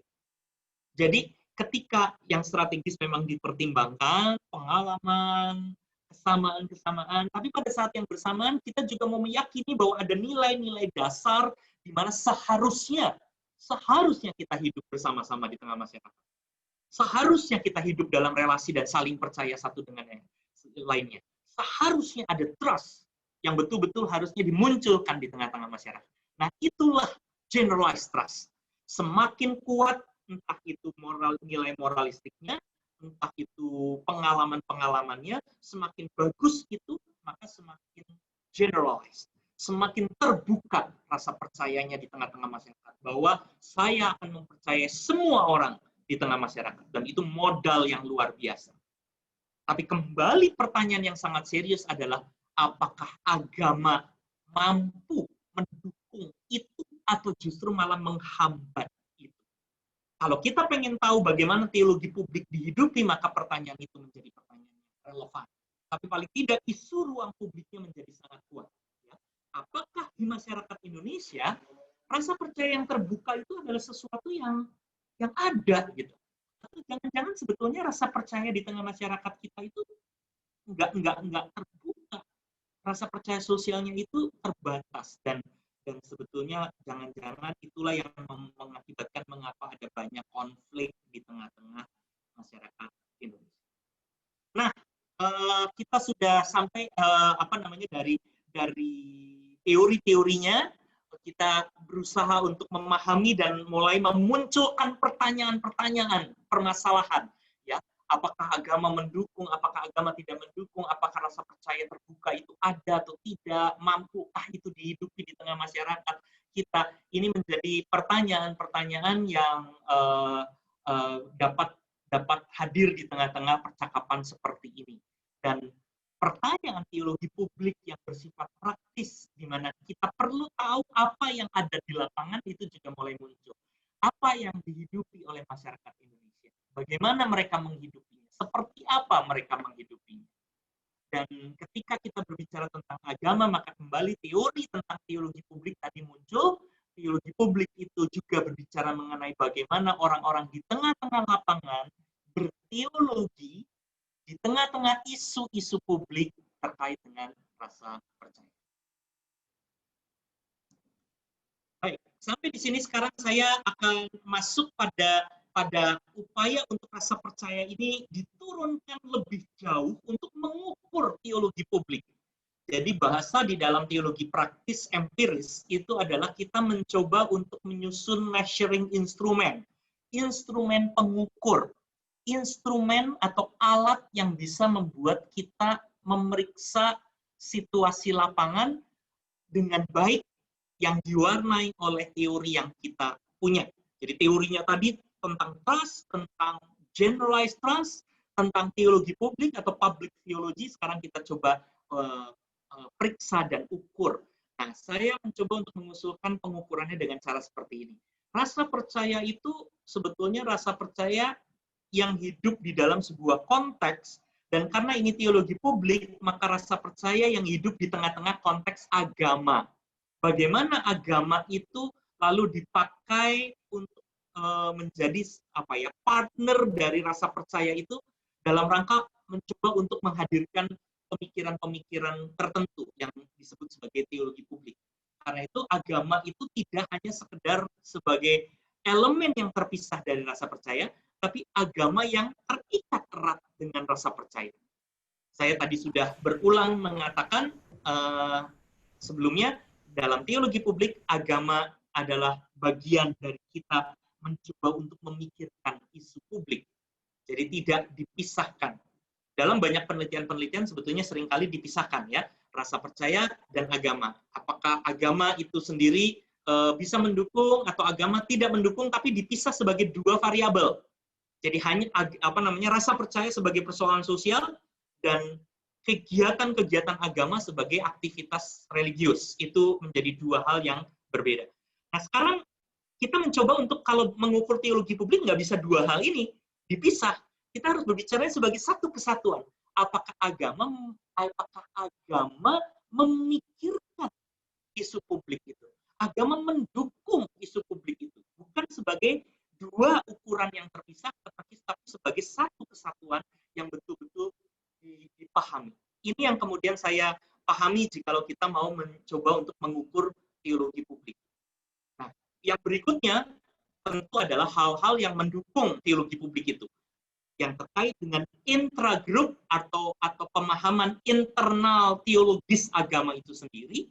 Saya mencoba untuk menawarkan misalnya gambaran mengenai Allah, gambaran mengenai Muhammad kalau di dalam agama Islam, gambaran mengenai Yesus di dalam agama Kristen, pemahaman pada kitab suci, penafsiran pada kitab suci, itu adalah unsur-unsur internal yang mampu nggak membuat agama lalu menghidupi teologi publiknya, khususnya terkait dengan rasa percaya. Tapi juga agama dalam isu intergroup. Jadi keyakinan-keyakinan teologis atau keyakinan iman antar kelompok. Misalnya tentang pluralitas agama, tentang agama dan negara, tentang religiosentrisme dalam hubungan dengan orang yang berbeda agama, misalnya religious vocation, ya, nilai-nilai dasar dalam agama itu sendiri, tentang nilai-nilai solidaritas, misalnya sosial keadilan, misalnya, apakah itu ada di tengah-tengah kehidupan beragama kita, dan bagaimana itu berinteraksi satu dengan yang lain. Nah, yang terakhir adalah soal pengalaman kolektif atau pengalaman yang ada di dalam agama itu sendiri. Kalau di tengah-tengah isu publik di Indonesia, saya mengingat tentang misalnya lokasi. Ya. Penelitian saya dilakukan di Jogja dan di Ambon. Ambon misalnya, atau di Maluku, dia pernah mengalami konflik sosial antar agama yang sangat hebat dan lama. Itu akan menjadi sangat berbeda dengan Yogyakarta, meskipun isunya ada, keributannya ada, tapi tidak pernah menjadi konflik sosial yang terbuka, misalnya. Dan itu menjadi pengalaman-pengalaman yang barangkali mewarnai pengalaman kolektif di tengah-tengah ruang publik masyarakat. Demikian juga persoalan-persoalan publik lainnya seperti ekonomi, politik, sosial, budaya yang lebih umum. Dan unsur-unsur ini adalah unsur-unsur yang rasanya perlu dibaca bersama-sama dengan konsep mengenai rasa percaya yang terbuka yang dihubungkan dengan agama. Karena itu saya menyebutnya rasa percaya yang terbuka berbasis agama. Agak sedikit rumit kalimat atau frasanya, ini diterjemahkan dalam bahasa Inggris karena ditulisnya dalam bahasa Inggris duluan, religiously inspired generalized trust. Jadi rasa percaya terbuka yang diinspirasi, yang berbasis pada agama. Jadi tidak dipisah ya, sekali lagi tidak dipisah, tidak bicara tentang social trust atau generalized trust, lalu dipisah dengan agama, lalu diperiksa hubungannya. Kalau itu sudah banyak penelitian seperti itu dilakukan di Eropa dan di Amerika berkali-kali. Agama dan rasa percaya. Tapi ini menjadi sebuah tawaran yang berbeda. Karena kita bicaranya teologi publik, kita berbicara tentang bagaimana agama berteologi tentang rasa percaya. Jadi digabung agama dengan yang menghidupi, yang menghadirkan rasa percaya yang terbuka sebagai satu kesatuan, dan kemudian diperiksa dalam hubungannya dengan teologi internalnya maupun teologi yang intergrupnya. Jadi benar-benar mencoba untuk memeriksa apa yang dibicarakan dalam teologi publik itu. Nah, itulah upaya menghadirkan pertanyaan-pertanyaan dan operasionalisasi sebenarnya. Dalam tahapan ini disebutnya operasionalisasi, jadi menurunkan konsep-konsep ke dalam upaya pengukuran-pengukuran di tengah masyarakat. Dan itu sendiri sudah jadi permasalahan menurut saya. Jadi teologi praktis dan teologi publik praktis ini seninya bukan cuma pada data yang nanti kita dapatkan, itu adalah sebuah hasil yang akan sangat penting, tetapi bahkan ketika kita mampu menghadirkan pertanyaan-pertanyaan dan operasionalisasi yang relevan dan yang tepat, begitu. Ya, persoalan tadi ya, bahwa rasa percaya seringkali dipisah dengan agama, tapi kalau teologi publik itu harusnya berbicara saling terkait satu dengan yang lain, karena itu kita perlu menciptakan alat atau menghadirkan alat penelitian yang memang mengukur keterkaitannya, lalu keterkaitan itu diperiksa dalam hubungannya dengan teologi dan unsur-unsur teologi yang lainnya. Itu adalah sebuah upaya menawarkan bagaimana teologi publik ini menjadi sebuah penelitian teologi publik praktis. Jadi bukan ngomongin teorinya, tapi menghadirkan sebuah operasionalisasi pertanyaan. Nah, ini pertanyaan penelitian yang muncul, sampai sejauh mana umat Muslim dan Kristen dapat mengenali konsep rasa percaya yang terbuka berbasis agama, religiously inspired generalized trust, teologi publik dalam domain-domain yang spesifik, betul-betul dalam domain publik di Indonesia. Sampai sejauh mana unsur-unsur yang mendukung tadi, pengalaman, lokasi, ya, karena lokasi bicara tentang pengalaman, keyakinan iman internal, keyakinan iman intergrupnya dapat mendorong dan mempengaruhi rasa percaya yang terbuka berbasis agama. Jadi teologi publik ini betul-betul diperiksa di lapangan dengan pertanyaan-pertanyaan seperti ini karena kita pengen melihat bagaimana masyarakat itu sendiri menghidupi. Pendekatan seperti ini adalah pendekatan yang sangat biasa di dalam sosiologi. Jadi teman-teman yang terbiasa dengan pendekatan sosiologis atau sosiologi agama tahu betul bahwa kita harus dan biasa melakukan ini supaya kita punya data. Dan ini yang seringkali atau jangan katakan kelemahan ya, tapi sebagai upaya untuk melengkapi teologi-teologi klasik yang seringkali berbicara tentang banyak situasi praktis dan lapangan, tetapi barangkali tidak berbasis pada data, tidak berbasis pada informasi yang cukup kuat. Jadi kalau kita mengatakan misalnya, anak muda rata-rata menurun sekarang di Indonesia kehadirannya di gereja, dan itu berarti spiritualitasnya juga menurun. Saya sudah pernah mendengar webinar yang mengatakan ini, anak muda di Indonesia spiritualitasnya menurun, dan ukurannya adalah karena mereka tidak lagi pergi ke gereja, atau mereka tidak lagi mempunyai semangat untuk melakukan misi mengabarkan kekristenan di Indonesia.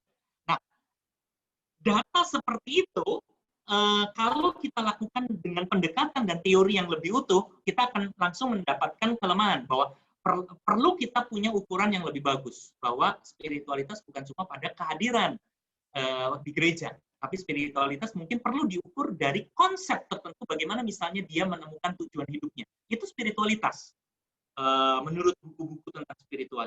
Dan berarti kita perlu mengukur bukan hanya datang atau tidak datang ke gereja.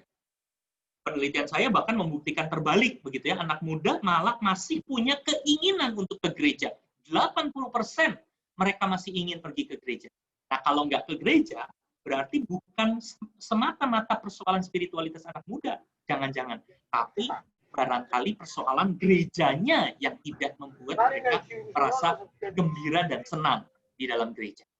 Ini pertanyaan-pertanyaan yang muncul, dan kalau pendekatannya adalah sosiologis, kita sebagai teolog tidak anti untuk melakukan dialog dengan pendekatan seperti ini, dan kita kemudian didorong untuk melakukan dan mengajukan pertanyaan-pertanyaan yang serius. Kita berharap kita mempunyai data-data yang cukup kuat, dan kemudian kita bisa kembali ke teologi, entah itu tentang gereja, entah itu tentang hal yang lebih luas, seperti teologi publik, menjadi lebih matang. Nah, sekarang kita mencoba untuk melihat datanya dalam 15 menit terakhir. Saya tidak akan skip ini ya, saya hanya memperlihatkan saja bahwa metode yang dilakukan adalah metode dengan survei kuantitatif. Kenapa? Karena saya mencoba untuk memeriksa potret besar.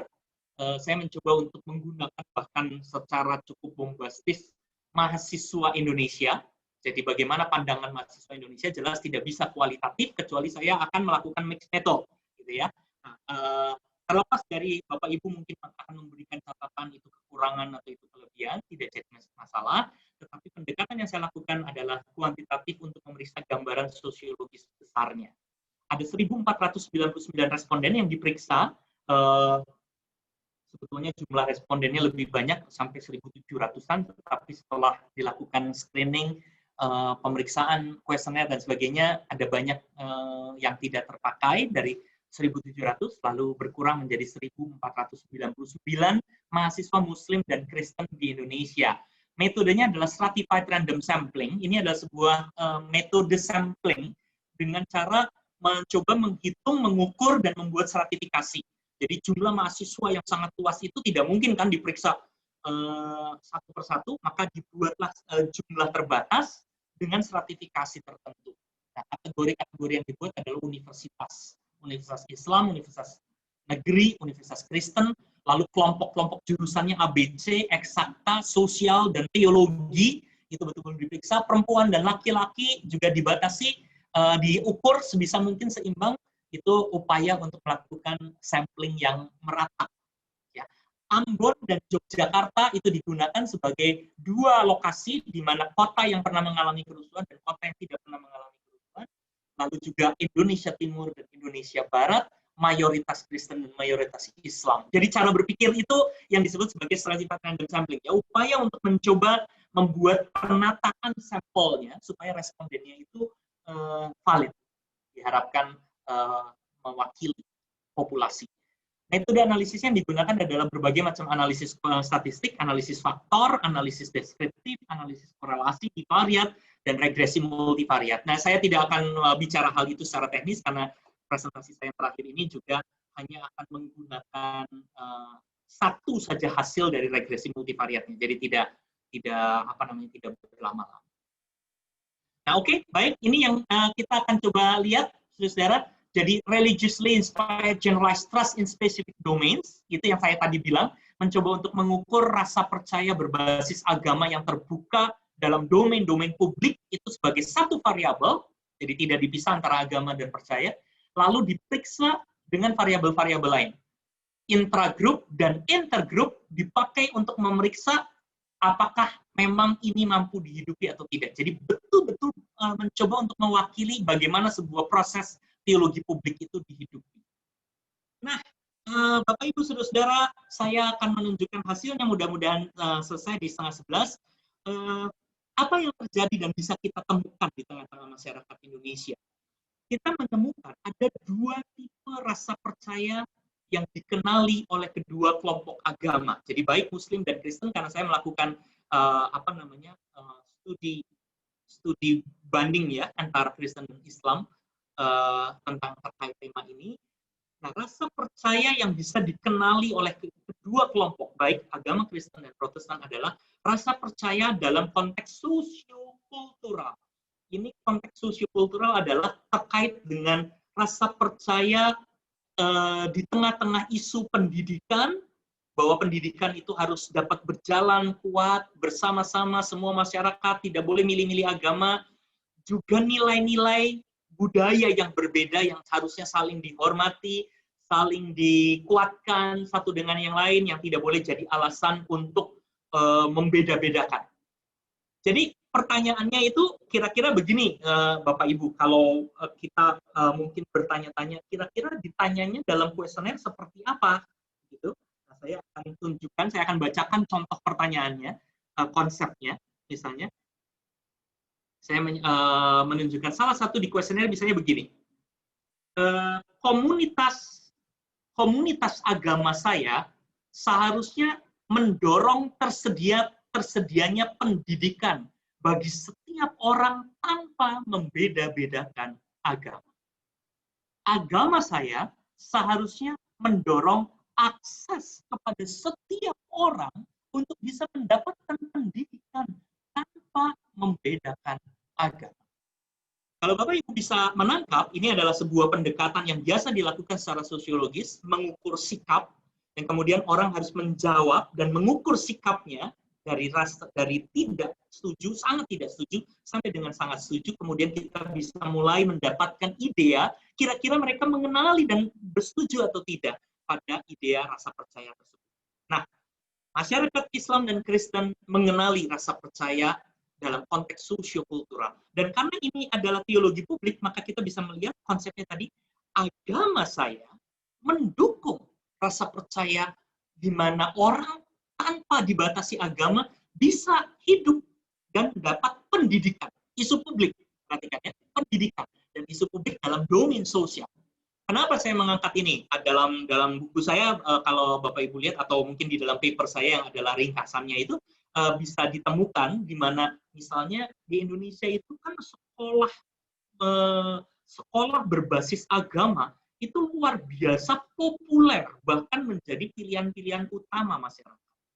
Jadi orang sekolah dengan basis agama supaya anaknya bisa dididik sesuai dengan nilai agamanya, anak-anaknya tidak terkontaminasi dan tidak bergaul dengan orang yang berbeda, itu isu sosial sebetulnya. Isu dari rasa percaya yang tidak kuat, ya, dan apapun alasannya, dan mungkin itu bisa jadi benar meskipun tidak juga sedikit yang salah, tetapi kondisi itulah yang kemudian menimbulkan, bukankah harusnya kalau trust, kalau percaya, kita harusnya mendorong pendidikan itu adalah pendidikan publik, pendidikan di mana orang Kristen, orang Islam bisa hidup bareng, bisa belajar satu dengan yang lain, tidak takut satu dengan yang lain, kemudian bisa belajar agamanya tanpa dibully, tanpa ditakut-takuti. Kita bisa beriman dengan cara kita tanpa harus bertengkar dengan orang lain. Seharusnya kan gitu kalau trust. Tapi kenapa lalu rasa percaya itu tidak terlalu kuat?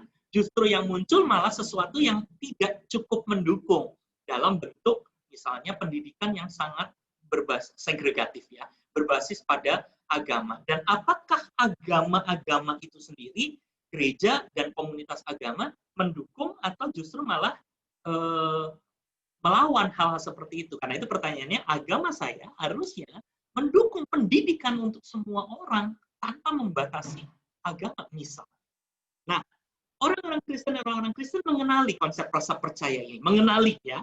Jadi soal persetujuan itu soal lain, tetapi mereka mengenali. Demikian juga isu publik mengenai hedonisme. Jadi ini isu publik sosial tentang orang ingin senang, hanya peduli pada kesenangan, lalu dianggap sebagai sesuatu yang seringkali di Indonesia sebagai sesuatu yang negatif. Isu publik di mana orang hanya menekankan pada kesenangan individual dan seringkali lalu dicap sebagai sikap antisosial. Dan itu lalu menjadi sesuatu yang cukup kuat di tengah-tengah masyarakat. Kalau di Eropa, hal ini tidak terlalu negatif, karena mereka individual dan kemudian hedonisme tidak selalu harus menjadi sesuatu yang negatif. Tapi kalau di Indonesia, hedonisme seringkali dianggap lebih negatif, bahkan sangat negatif, dibandingkan dan diperlawankan dengan sikap sosial. Dan toleransi pada hedonisme itu jadi isu gitu loh. Di tengah-tengah agama Kristen dan Protestan. Apakah agama akan mendukung hedonisme atau agama melawan hedonisme? Dan ini adalah dua rasa percaya yang dikenali oleh teman-teman Muslim dan Kristen. Saya melewati penemuan-penemuan yang lain yang agak spesifik antara orang Muslim, orang teman-teman Islam dan orang-orang Kristen karena keterbatasan waktu. Tapi saya mau mencoba untuk memperlihatkan level persetujuannya. Nah, ini sudah masuk ke dalam data statistik. Kita lalu memeriksa mereka mengenali, tapi apakah mereka setuju atau tidak. Ternyata mereka memiliki persetujuan yang cukup tinggi. Jadi kalau kita ngelihat skalanya di bawah, saudara-saudara, saya mengukur skala 1 sampai dengan 5 dari setiap item yang diajukan. Jadi ini adalah skala sikap dalam sosiologi dan psikologi itu biasa digunakan untuk membaca dan meneliti sesuatu. Jadi misalnya apakah orang Islam atau orang Kristen setuju bahwa pendidikan harus diberikan kepada semua orang tanpa membedakan agama? Setuju atau tidak? 1 sampai 5. Nah, kita melihat rata-ratanya. Kalau min itu adalah rata-rata, Bapak Ibu bisa melihat, saudara-saudara bisa melihat angka rata-ratanya 3,98, 3,93, 2,70, 2,61 dan seterusnya. Ini adalah nilai rata-rata. Jadi tendensi dari populasi yang kita periksa, dari responden yang kita periksa, itu tendensinya ada di mana, ya? Rata-ratanya ada di mana. Nah, kita melihat bahwa mereka rata-rata setuju. 3,98, 3,93, 4,06, 3,95. Mereka rata-rata setuju, mendukung rasa percaya itu. Hanya yang toleransi pada hedonisme, yang mereka ragu-ragu, 2,70 dan 2,61. Jadi kalau dalam skala 1 sampai 5, angka 2,7, 2,6 itu kira-kira ragu-ragu. Mereka tidak terlalu yakin apakah toleransi pada hedonisme itu harus didukung oleh agama dalam konsep rasa percaya mereka. Nah, persetujuan ini menunjukkan bahwa masyarakat agama, khususnya responden saya, dan responden saya itu hanya mahasiswa ya, karena dibatasi, ada alasan saya memilih mahasiswa, karena ini adalah generasi muda. Jadi mahasiswa-mahasiswa Kristen maupun mahasiswa-mahasiswa Muslim ini ternyata adalah orang-orang yang menghidupi, punya persetujuan lah paling tidak tentang teologi publik, bahwa agama harus berkontribusi pada urusan pendidikan dan budaya kultural, agama harus berkontribusi di dalam isu-isu sosial seperti hedonisme, dan mereka menunjukkan sikap, saya setuju pada persoalan sosiokultural, tapi saya tidak setuju pada persoalan hedonisme. Untuk persoalan hedonisme, agama tidak perlu mendukung. Tapi untuk urusan sosiokultural, agama perlu mendukung. Nah, ini adalah hasil dari persetujuan. Jadi kalau kita bertanya-tanya, apakah orang-orang dan masyarakat Indonesia, khususnya mahasiswa itu sebetulnya berteologi publik atau tidak, mengalami sesuatu atau tidak terkait dengan isu sosial, jawabannya ya. Mereka menghidupi. Tapi sekarang yang terakhir yang saya mau tunjukkan, ini minta maaf ya, sekarang udah 10:30 kurang 5, saya rasa perlu waktu sedikit tambahan. Tapi sekarang kita mau melihat apakah persetujuan mereka itu lalu bisa didalami dengan informasi yang lebih kuat. Apa yang bisa mendukung itu? Kadang-kadang persetujuan itu, apalagi kalau masyarakat Indonesia disurvei ya, setuju atau tidak, agama begini, agama begitu, lalu kecenderungan untuk menjawab setuju, atau menjawab cepat-cepat tidak setuju, atau ragu-ragu itu kadang-kadang tidak didalami dengan cukup serius. Karena itu lalu dilakukan sebuah pendalaman penelitian yang lebih bersifat kualitatif meskipun pendekatannya tetap kuantitatif.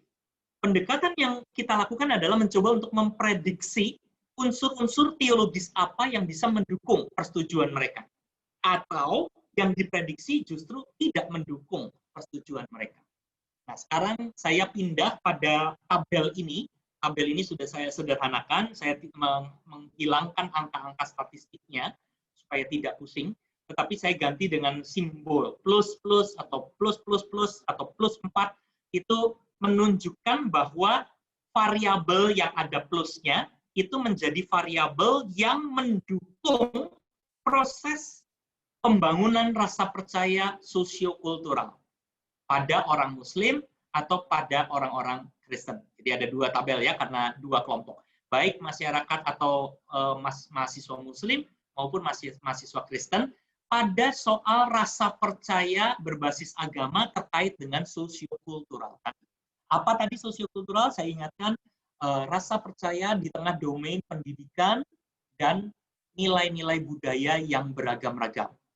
Agama mendukung perbedaan nilai-nilai budaya, dan agama bisa hidup mendukung tentang pendidikan yang seharusnya diberikan kepada semua anggota masyarakat.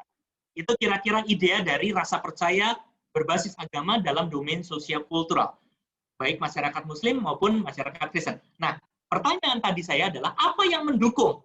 Apa yang sebetulnya bisa menghidupi? Kalau kita pengen tahu teologi publik di tengah-tengah masyarakat, kita harus tahu dong apa yang betul-betul memang bisa membuat itu terjadi. Kita tidak bisa hanya berasumsi, oh ya, mereka menghidupi teologi publik, tapi kita tidak tahu apa yang akan bisa kita pahami dalam hubungannya dengan dalam hubungannya dengan masyarakat itu. Bagaimana mereka sendiri menghidupi teologi publik itu. Nah, sekarang kita mendapatkan beberapa variabel yang muncul. Kalau yang tidak muncul, saya tidak bicarakan, berarti hasil statistiknya tidak signifikan. Artinya tidak ada data yang kuat di sana. Saya hanya memunculkan data-data yang kuat. Saya akan bicara orang Kristen saja, tidak bicara yang Muslim, supaya tidak terlalu lama. Dan bagaimana masyarakat Kristen atau mahasiswa Kristen menghidupi rasa percaya sosiokultural mereka, lalu mereka memperlihatkan bahwa yang paling kuat, sama dengan Muslim sebetulnya, yang paling kuat karena hasil statistiknya paling kuat memprediksi ini adalah prinsip religius tentang solidaritas dan keadilan. Artinya, ketika orang-orang atau mahasiswa-mahasiswa ini hidup di tengah-tengah masyarakat agama, dan mereka mencoba untuk betul-betul menghidupi nilai-nilai dasar terkait dengan solidaritas dan keadilan. Ajaran-ajaran mereka betul-betul berbicara mengenai solidaritas dan keadilan. Dan itu menjadi inti dari pemahaman keagamaan mereka, maka itulah yang akan menghadirkan rasa percaya sosiokultural yang sangat kuat. Di dalam buku saya, kalau Bapak Ibu sempat atau bisa melihat, itu bisa dicari ya di internet, bisa masuk ke perpustakaan di Belanda dan bisa membaca. Saya mencoba untuk menulis cukup panjang mengenai religious vocation tentang solidarity and justice. Jadi, baik Islam maupun Kristen, ternyata punya teologi loh yang sangat kuat bicara tentang solidaritas. Penafsiran-penafsiran misalnya terkait tentang bagaimana konsep Yesus yang hadir di tengah-tengah dunia dan Yesus itu menghadirkan nilai-nilai tertentu di tengah-tengah masyarakat tentang solidaritas di antara orang banyak, di tengah-tengah masyarakat yang disingkirkan, keadilan yang harus dimunculkan, bagaimana konsep keadilan tentang Allah di Perjanjian Lama, konsep keadilan Allah di dalam Perjanjian Baru. Demikian juga di Al-Quran yang bisa kita temukan. Nah, ketika unsur-unsur teologi itu betul-betul diangkat dan dihidupi oleh masyarakat gereja, khususnya kalau Kristen, dan bagaimana itu dijadikan sebagai bagian dari cara berpikirnya tentang Yesus seperti apa yang harus dihidupi, bagaimana menafsirkan Alkitab seharusnya dihidupi, bagaimana hubungan antar agama dihidupi, tapi diiringi oleh nilai dasar itu. Saya punya penelitian, orang bisa memahami Yesus macam-macam, orang bisa datang dari tradisi gereja yang kelihatannya oikomenis sekalipun, tetapi ternyata pemahaman tentang Yesusnya menjadi sangat eksklusif, menjadi sangat tertutup dalam rangka mendukung orang-orang yang berbeda agama, karena tidak ada nilai yang saya sebut di paling bawah ini, prinsip religius tentang solidaritas dan keadilan. Jadi, memahami Yesus sebagai sebuah ajaran internal, tapi tidak diiringi dengan bagaimana konsep intergrupnya dibangun. Dan ternyata, penelitian ini menunjukkan bahwa konsep internal itu malah kalah gede. Saudara-saudara bisa dilihat ya, panah atau minusnya itu cuma satu. Saya sengaja kalau gede, minus atau plusnya dijadi lebih banyak. Yang paling gede justru adalah prinsip religius tentang solidaritas dan keadilan, nilai dasar intergrupnya. Dan di dalam kekristenan kita bisa menemukan banyak sekali teologi yang dapat mendukung tentang solidaritas. Nah, persoalan dan pertanyaannya adalah apakah teologi tentang solidaritas ini digunakan dan berinteraksi dengan misalnya pemahaman mengenai gambaran mengenai Yesus. Kalau di sini gambaran tentang Yesus itu juga muncul, Yesus klasik, inkarnasi yang saya maksud. Jadi Yesus itu adalah Allah yang hadir di tengah-tengah dunia. Tapi pemahaman Allah yang hadir di tengah-tengah dunia itu kadang-kadang bisa menjadi prediktor yang tidak terlalu kuat kalau tidak didukung oleh prinsip solidaritas. Jadi bacanya adalah bahwa Yesus itu adalah Allah yang berinkarnasi di tengah-tengah dunia, dan itu akan jadi baik ketika kita membacanya Allah berinkarnasi demi nilai solidaritas dan keadilan. Demikian juga misalnya ini, model kerjasama, relasi antara agama dan negara. Agama dan negara ini ternyata sangat memprediksi rasa percaya sosiokultural. Cukup kuat karena plusnya saya tulis 2, meskipun lebih lemah dari yang pertama ya. Relasi agama dan negara ini adalah hubungan antara agama dan negara. Teologi yang mendukung hubungan agama dan negara, yang bukan memisahkan. Dan hubungan agama antar negara itu kan adalah kerjasama. Agama itu harusnya berperan di tengah-tengah negara. Agama itu adalah partner dari negara. Dan ketika itu diwarnai di dalam hubungannya dengan teologi mengenai solidaritas dan keadilan, makin kuat dia menjadi prediksi pada rasa percaya sosiokultural yang serius. Kalau kita ternyata di dalam teologi kita seolah-olah menekankan agama kita luar biasa hebatnya, lebih hebat dari agama-agama yang lain, lalu konsekuensinya kan berarti dalam negara kita ini seharusnya negara ini dipimpin oleh orang Kristen. Demikian juga sebaliknya ya, kalau agama lain. Negara ini sebaiknya dipimpin oleh orang yang beragama Islam. Sehingga hubungan agama dan negara tidaklah hubungan relasional, tetapi hubungan yang saling menguasai, mendominasi. Agama tertentu mendominasi. Dan ini bukan lagi melulu hanya pada persoalan solidaritas dan keadilan, maka itu bukanlah prediktor yang akan membuat rasa percaya itu muncul. Responden saya menunjukkan bahwa prinsip dan nilai-nilai ini, model hubungan antar negara, agama dan negara, lalu sikap positif in group, jadi rasa percaya diri yang baik, tapi tidak menganggap orang lain lebih buruk, gambaran tentang Yesus, kitab suci yang dipahami bukan sekedar sebagai kitab suci yang psikologis saja, tapi betul-betul adalah sebuah kitab suci yang mempunyai nilai teologis, dan lokasi pengalaman yang baik Yogyakarta, karena Yogyakarta adalah pengalaman yang tidak pernah memberikan dampak atau pengalaman yang tidak menyenangkan, itulah yang akan bisa menghadirkan rasa percaya. Jadi kalau bisa kita lihat ya, rasa percaya di tengah berbasis agama yang mempunyai makna sebetulnya teologi publik di dalamnya, ini adalah soal bagaimana kita betul-betul mencoba untuk menghidupi nilai solidaritas dan keadilan, hubungan antar agama, dan bagaimana teologi ini betul-betul bisa menghidupi semua itu, unsur-unsur itu, gambaran Yesusnya seperti apa, pemahaman tentang kitab suci yang apa namanya betul-betul memiliki makna teologis. Itulah yang bisa mencoba untuk mendukung rasa percaya. Nah, karena ini adalah sebuah analisis regresi di mana kita menemukan prediktor, maka kita bisa bacanya juga terbalik.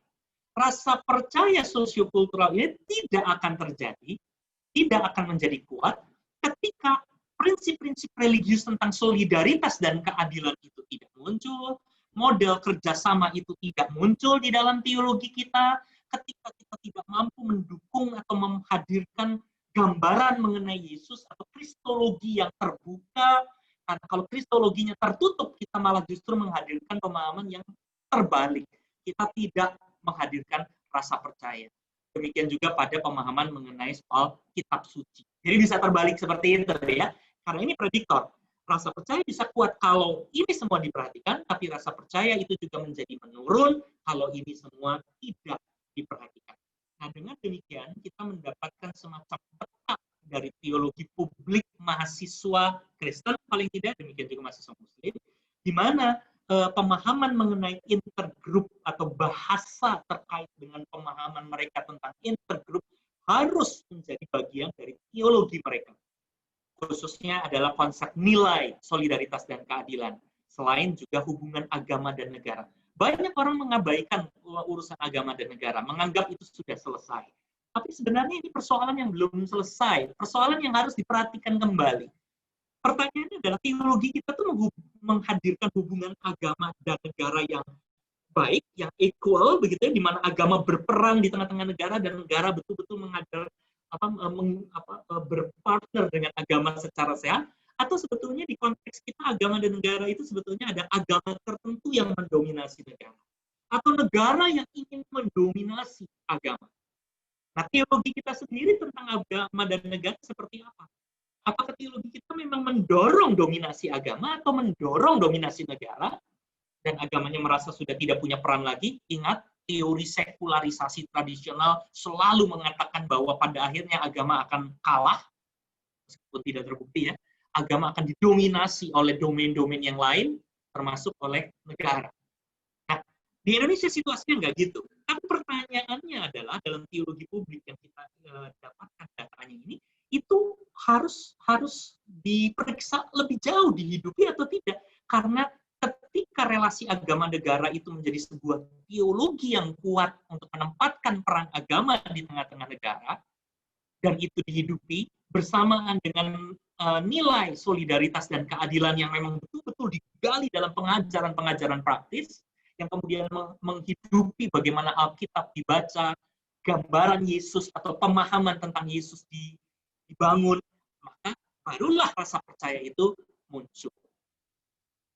Menurut saya, ada banyak persoalan tentang rasa percaya sosiokultural tidak hidup di tengah-tengah komunitas kita, atau teologi publik kita itu bermasalah terkait dengan sosiokultural, karena barangkali memang kita tidak cukup kuat dengan konsep mengenai soal hubungan antar iman atau antar kelompok.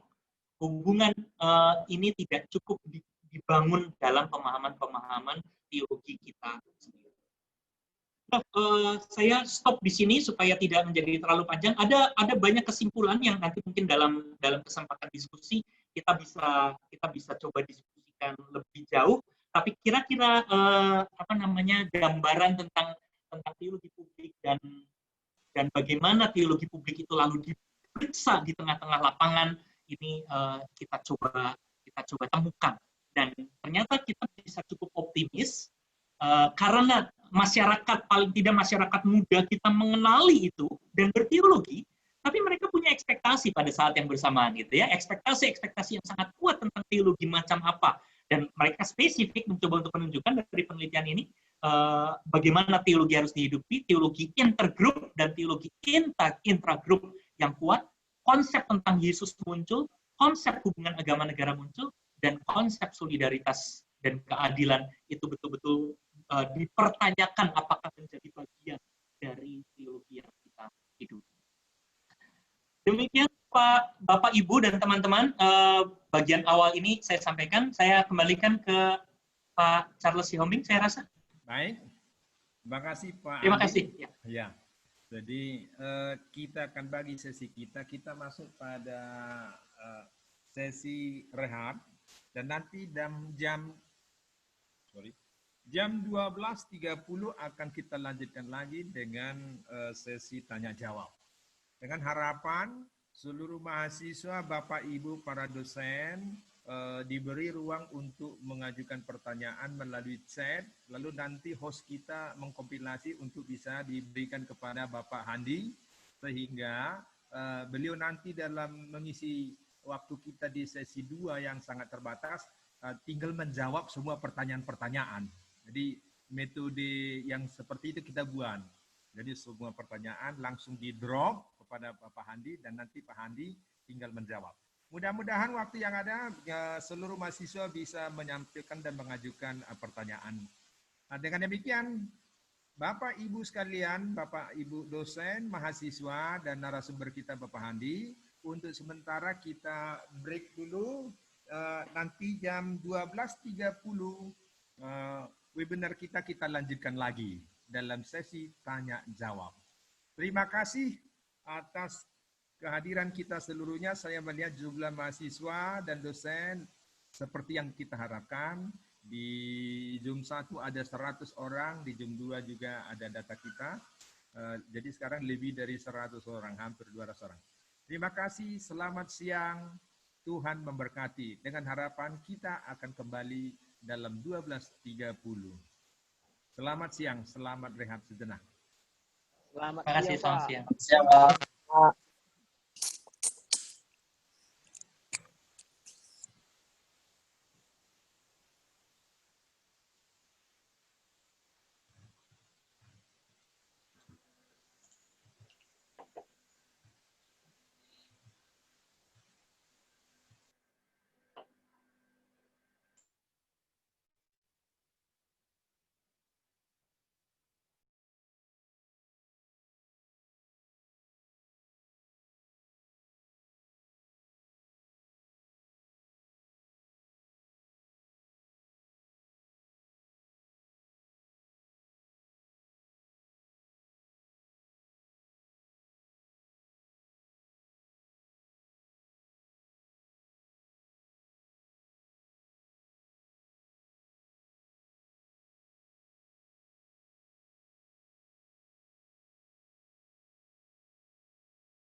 jadi trauma.